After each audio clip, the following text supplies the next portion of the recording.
Hey family, Eve here. So family, the video that I'm about to create is a video. It's just a continuation of the first video I did on Denzel's deception, how his life is in time prophecy.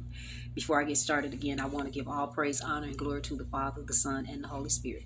So family, I told you guys that I was going to use his family's names, like their name, their birthday, and their ages to show you how their lives fit, how they fit in time prophecy along with their dad or father or husband.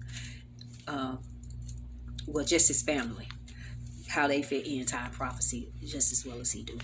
So the names we give our children, or naming our children, the names we give to our children at birth are very important and always represent God's plan and purpose.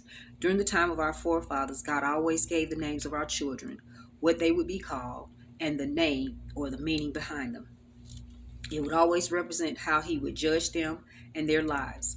The book of Genesis 17:19 says, "And God said, Sarah, thy wife shall bear thee a son indeed, and thou shalt call his name Isaac, and I will establish my covenant with him for an everlasting covenant, and with his seed after him." Meaning he gonna bless him and his seed continuously, like forever, as long as they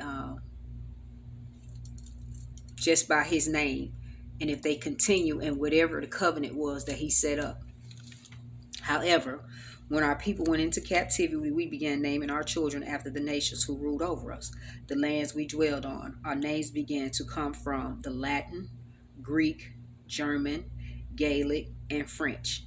That's just the name of few.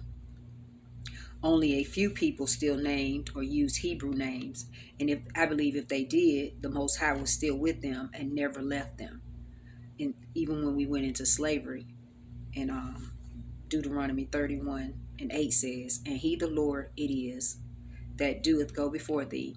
He will be with thee. He will not fail thee, neither forsake thee." He's saying that he was going to be with us even when we went into captivity. Even though he was the one put us in captivity, he was still going to be with us. He put us in captivity because of our transgression and our disobedience to him. So he wasn't going to keep on letting us do what we wanted to do and clown, because the other nations wasn't going to have no respect for him if he keep letting the ones who belong to him act a fool. So he had to do something to show us that he wasn't playing anymore.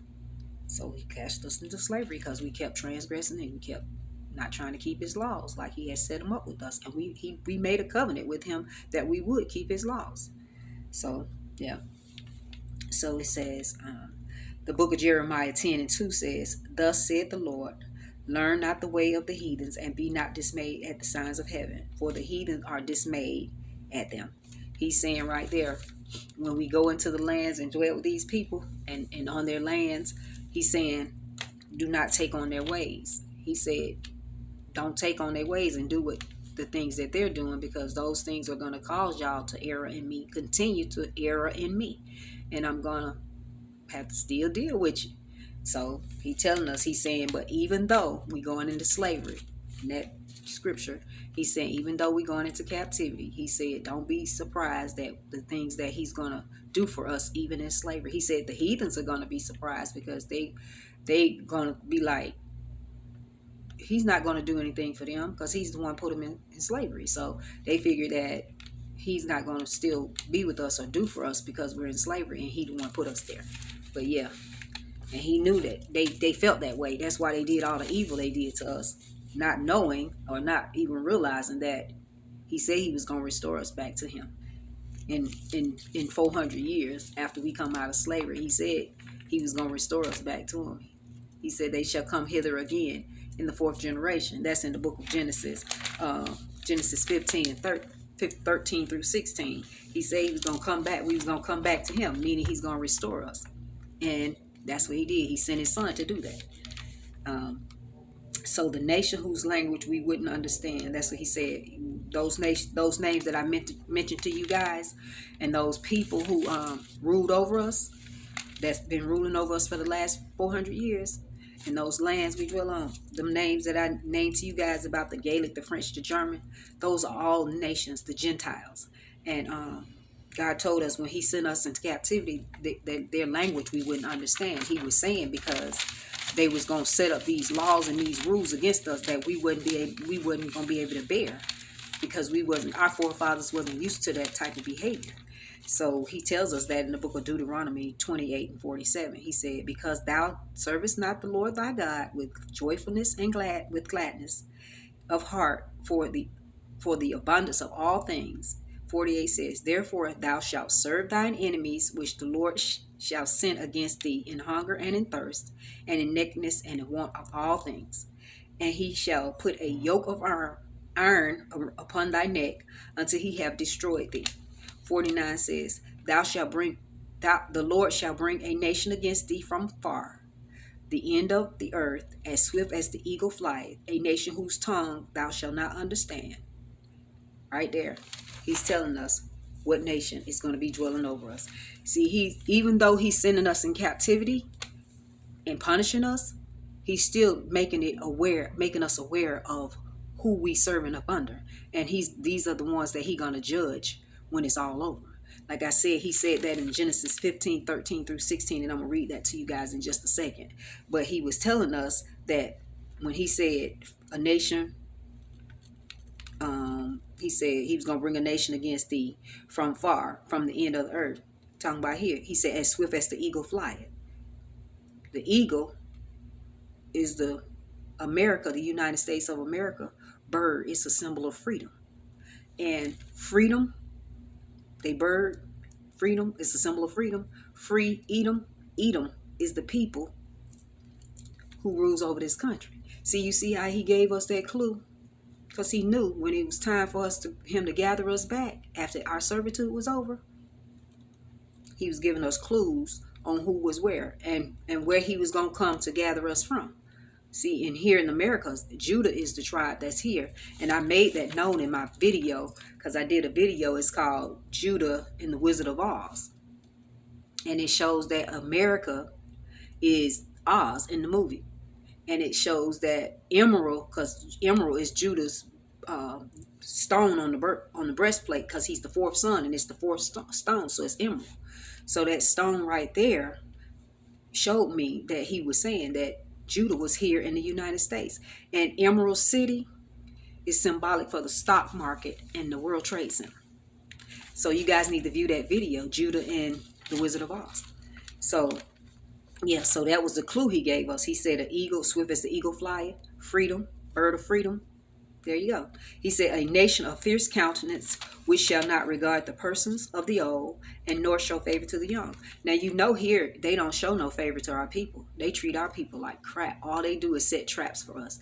They treat the old people and the young people terribly here in the United States. Especially black people. We don't catch a break.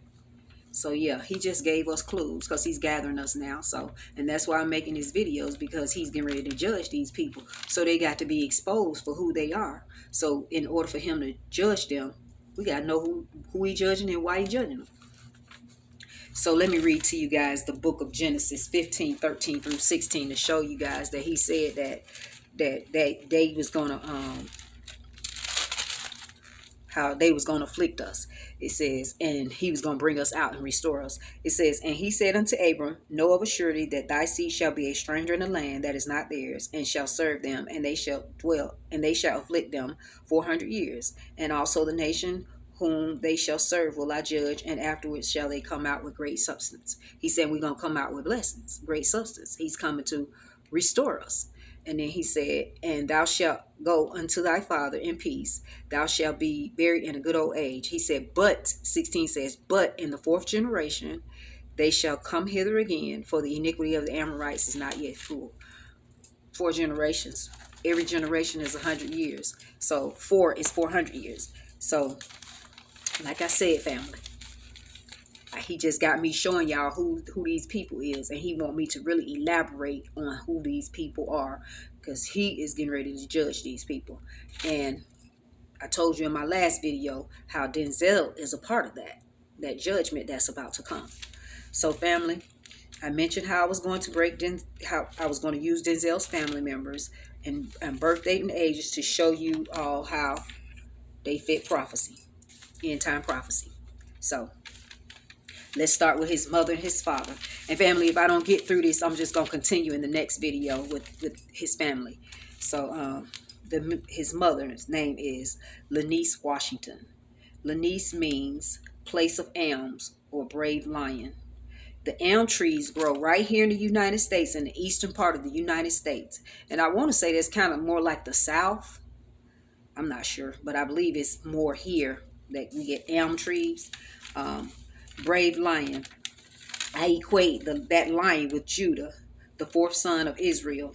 Judah is the forefather of the so-called African Americans and black people that are here in America, that's been in captivity here in America. In the Bible, he is referred to as the lion. His brothers will live up to or love and respect. He is also the tribe of Jesus descended from. See, Jesus is a descendant of Judah. He was born in that tribe. And so let me read it to you. Where in Genesis, it's Genesis 49, 8 and 9. It says, Judah, thou art he whom thy brethren shall praise. Thy hand shall be in the neck of thine enemies. Thy father's children shall bow down before thee. Judah is a lion's whelp from the prey. My son, thou art gone up. He stooped down. He crouched as a lion, and as an old lion, who shall rouse him up. The scepter shall not depart from Judah, nor lawgiver from between his feet, until Shiloh come, and unto him shall the gathering of his people be. Shiloh is Christ, Jesus. He's coming to gather his people. See, like I told you, I said God got me showing you guys where Judah is, because Judah, I'm a descendant of Judah. So he got me showing you all where Judah is, and he got me showing you who did what to Judah. So Judah is here in the United States. Like I said, he's gathering all 12 tribes. He's gathering them from the four corners, and Judah is right here in the Americas. So he's gathering Judah, and he's got me showing you guys where Judah is, and Judah's here in the United States. And just by Denzel's mom, that's how she fit prophecy, or she's symbolic for end time prophecy, because he's gathering us right here in the end, and he used his mom's name to show me that Judah. Show me Judah. Yep. And so Denzel's father name is Denzel Hayes Washington Sr. And I'm not going to use his name to break down. I'm not going to break down his name. I'm just going to use his job to identify how he fit prophecy, because him and Denzel share the same name. So I'm going to break it down with Denzel rather than his father. I'm just going to use his father's jobs. So his father is a Pentecostal minister, which minister means one who serves. All religion was established by the devil and set up through the Roman Catholic Church. In the book of, you can find that in the Book of Mormon, 1 Nephi chapter 13. Now, the Book of Mormon is our book. They, like I said, when they took our books, they start taking things out that they felt like they shouldn't be there, or they didn't want to expose themselves. So they hid some things from us. But the Book of Mormon is our book. Let me show you how it's our book. Mor means death. Mon means one. Mono. You ever heard somebody say mono? Mono means one. Mon, the death of one. That's talking about the death of Jesus Christ. How he was crucified. And if you ever heard them say the Book of Mormon of Latter-day Saints, it's talking about later day, this later date, this time. Saints, us. God's chosen people are called the saints in the Bible. So yeah. So the Book of Mormon is our book, and that's how God gave us that too, so that we would be able to know that in this book is all our information. And they try to hide it and try to create a nation of people called Mormons to make us think that it was their book. No, it's ours. It belongs to the children of Israel. Yes. So and his dad was also a department store worker, where he worked and on my last video I was showing you guys how this country was industrialized off the backs of the children of Israel. This country prospered from all the work and the labor that they got from us for free from our birth certificate. So his daddy is a department store worker, which means he helped to industrialize this country. Right. So Denzel Hayes Washington Jr., born December 28, 1956. Denzel is 70 years old. And you remember I did in my last video, I told you what that 70 was symbolic for. Denzel is an English origin that means high stronghold or fertile ground. Stronghold is just usually a barrier, something that blocks you from, like a house or an enclosure or a jail or something like that, that blocks to keep you. And I believe that's just the barrier that these people have had on us, continuously putting us in their jails and bringing us down into bondage. That's what I just believe that means. It comes from the Cornish, the language of the people, Cornwall, England. Cornwall, in any of an English breed domestic chickens, much used in crossbreeding for meat production. Cornish hens. See, that's a part of industrialization too. How they prospered. Cornish hen, people eat Cornish hens like chickens, that kind of stuff like that. That's what it's saying. That's what those Cornwall, England. That's what they do there. They breed hens.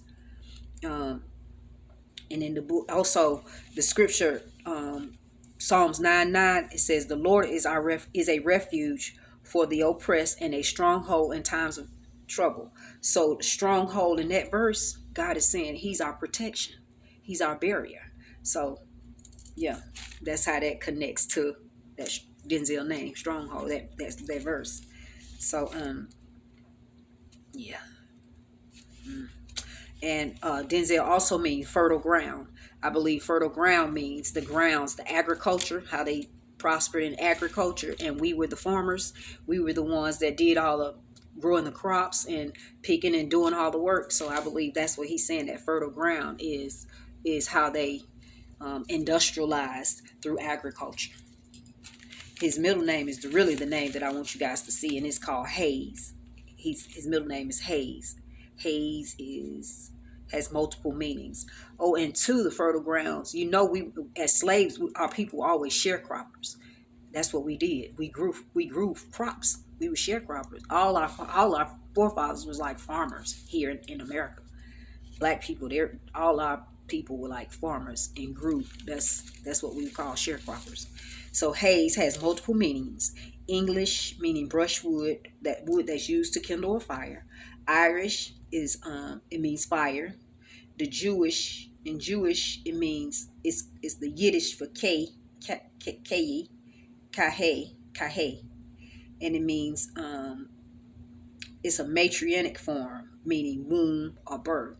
And I just believe Denzel life, he was born to Satan, the devil. His life was set up. He was born to serve the devil. His life was going to be spent serving the devil. The Scottish Anglo Normal de la Hayes doesn't really say much. French, someone who lived near an enclosure. And I was telling you about that one at first. And the last one, an enclosure is like a house, a barrier, something like that, or something that blocks, or a building that blocks. Greek Hades, or the Greek meaning Hades is Hades, and Hades is the god of the underworld, hell, and death. And Hades has been thought to mean the unseen one. And you know what we know about the unseen one. Who the unseen one? The devil, right? Because he'll sneak up on you. And let me show you what it says about Hades in the book of Revelations, chapter 20. Chapter 20, verses 11 through 15. Let me show you what it says about Hades.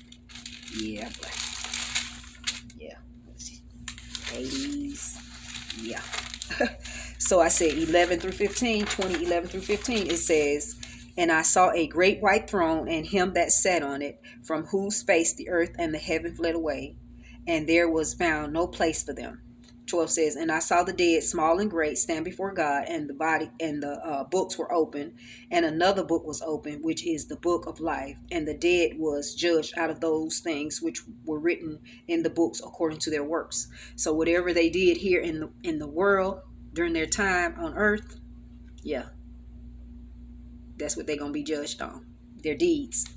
And it says 13 says, "And the sea gave up the dead which were in it, and death and Hades deliver up the dead which were in them. And they were judged every man according to their works. And death and Hades were cast into the lake of fire. This is the second death. This is the judgment that Christ is about to bring about right now. So it is saying even the dead, even the things in the sea, animals in the sea, because they was living, the sea gave them up. Yep. So yeah, that's what his middle name means.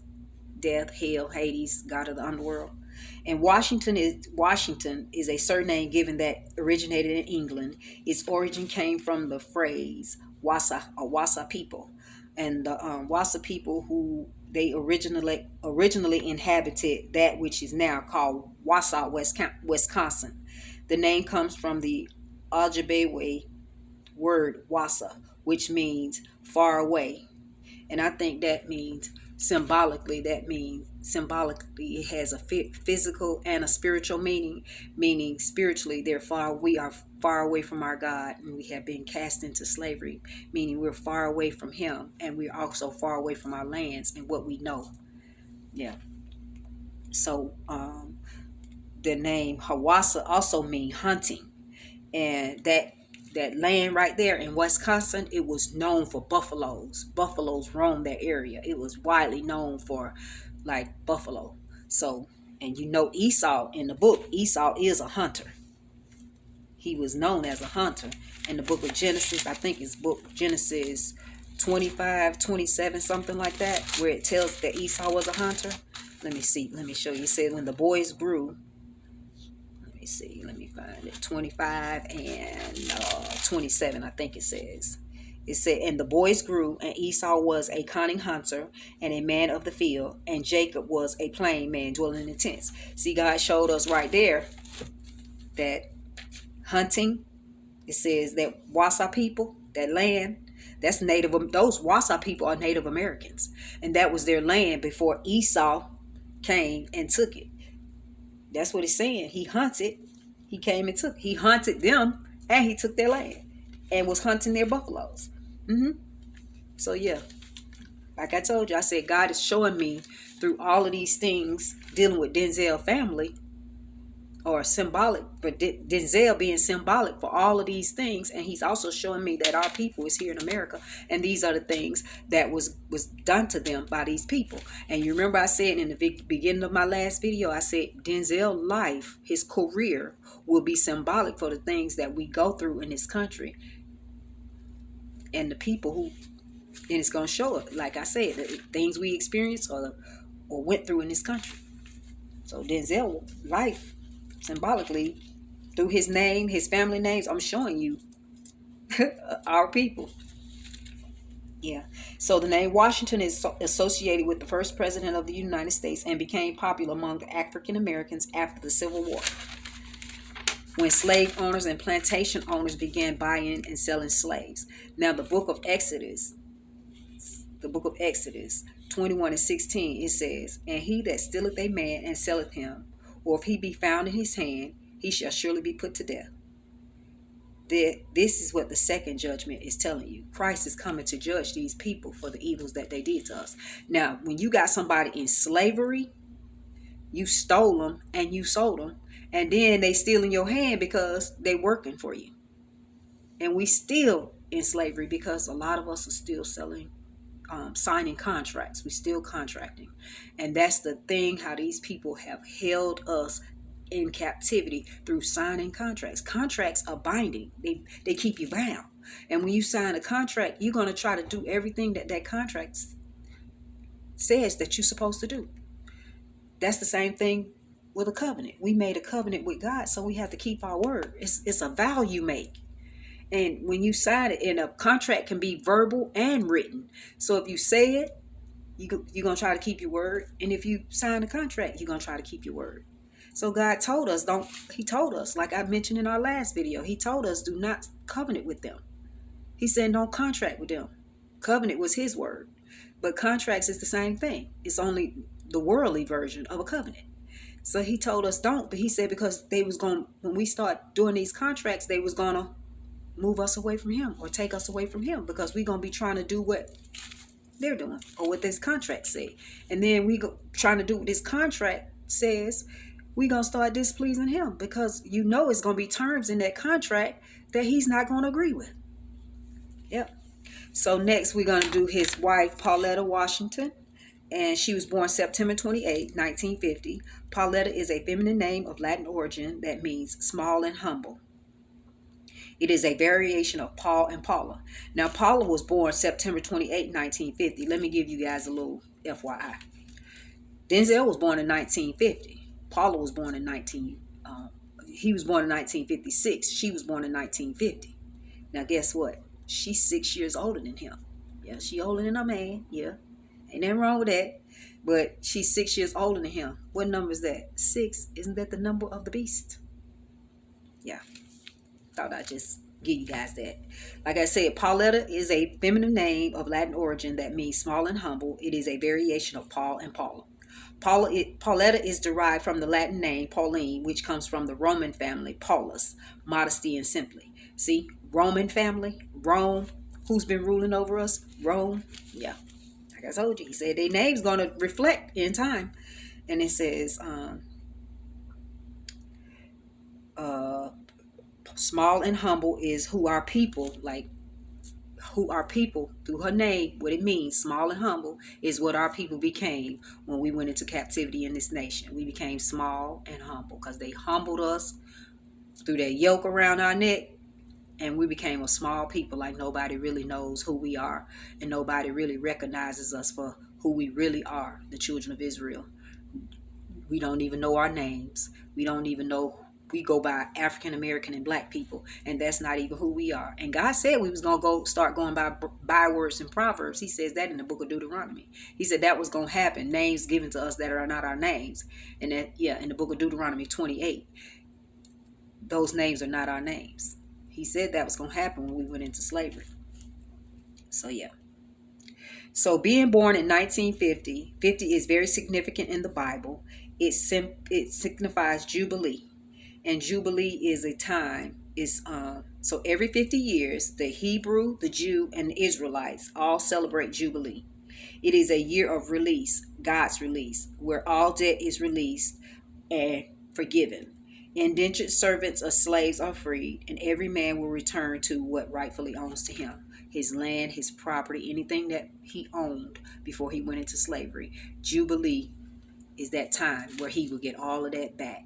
And God is the one that's going to give it back to him. And this year, we have Jubilee this year. We coming up on, September would be Jubilee for us. Yep. And the book of Leviticus mentions Jubilee. It says, this is what God says about Jubilee. It says, Leviticus 25:9, it says, then ye shall cause the trumpet of the Jubilee to sound on the 10th day of the 7th month. Liberty is proclaimed throughout the land, and everyone returns to their property. So you remember, you guys, when I did my first video, I was saying that Trump, his name was symbolic for the sounding of the trumpets in the end times. You see right there, Jubilee. The trumpet is going to sound on the 10th day of the 7th month. I told you, I said when God said, when Trump became president, at that time, every trumpet that he had angels in the four corners, they was going to start blowing those trumpets at the time that they were set to blow. And Jubilee this year, the trumpet is going to blow. So, yeah. And you can look up Jubilee in the book of Leviticus chapters 23 through 27. It'll give you everything you need to know about Jubilee. And so let me show you how the Jubilee is set up. So Jubilee, he said the 7th month, the 10th day of the 7th month. So this year, always Jubilee is in the 7th month is September.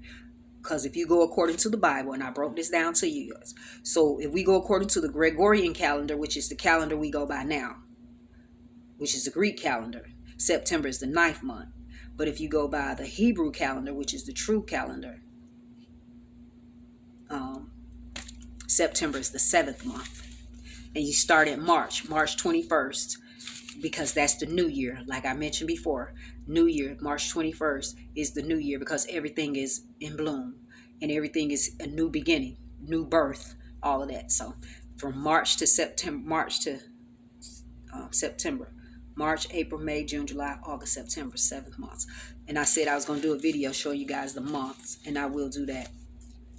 later. Yeah, in another video. So like I said, yeah.